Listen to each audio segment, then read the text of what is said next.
استكمال لاجابه حضرتك. فبقول لحضرتك ابتدينا بعد فتره التوقف دي ان احنا نشتغل، وشغل كبير.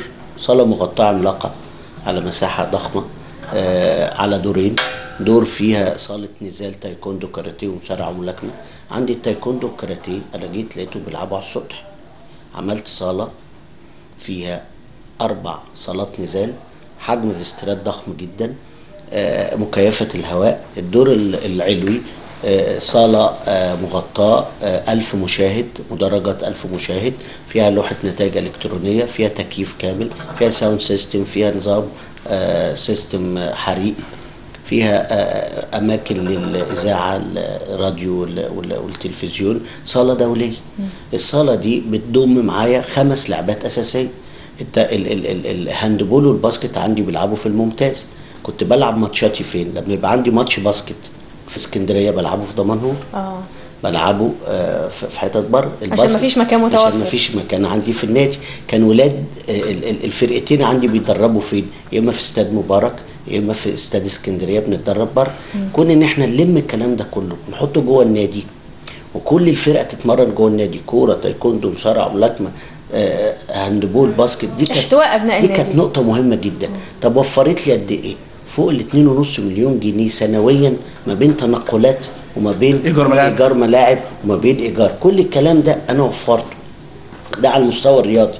على المستوى الاجتماعي، في حديقه الاطفال، في كافتيريا الشباب، في مركز الخدمات هيتفتح قريب.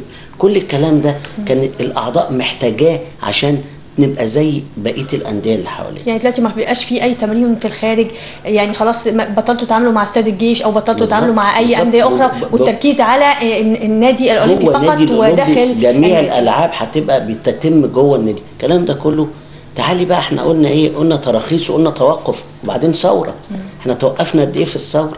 مرتين، فتره.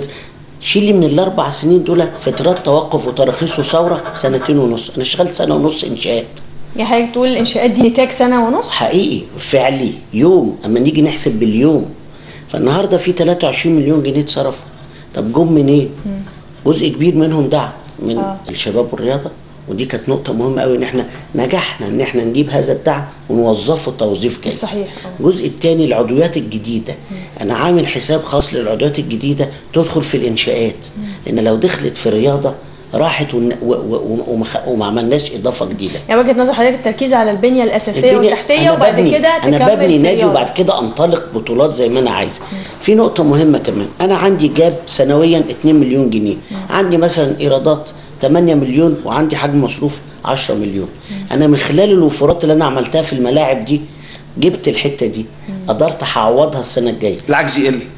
لا، ده العجز كده خلاص عديناه. تمام. هنبتدي ندخل في حته فائض ازاي. مثلا عملنا محل، كان عندنا بوابه عند زويل، طبعا من غير اسماء يعني. لا مكان، عملناه محل واجرناه. عملنا عقد ب4.5 مليون جنيه 9 سنين، يعني معدل 365 ألف جنيه في السنه. حديقه الاطفال بتجيب 150. ده لمينا ايرادات جديده في حدود مليون جنيه. فاحنا غطينا عجزنا ودخلنا في ان احنا السنه الجايه نحقق فائض. الى جانب عمليه الانتماء للاعيبه جوه النادي. هنا بقى نقول يلا نحقق بطولات. عملنا رتبنا بيتنا ونادينا بقى زي الفل.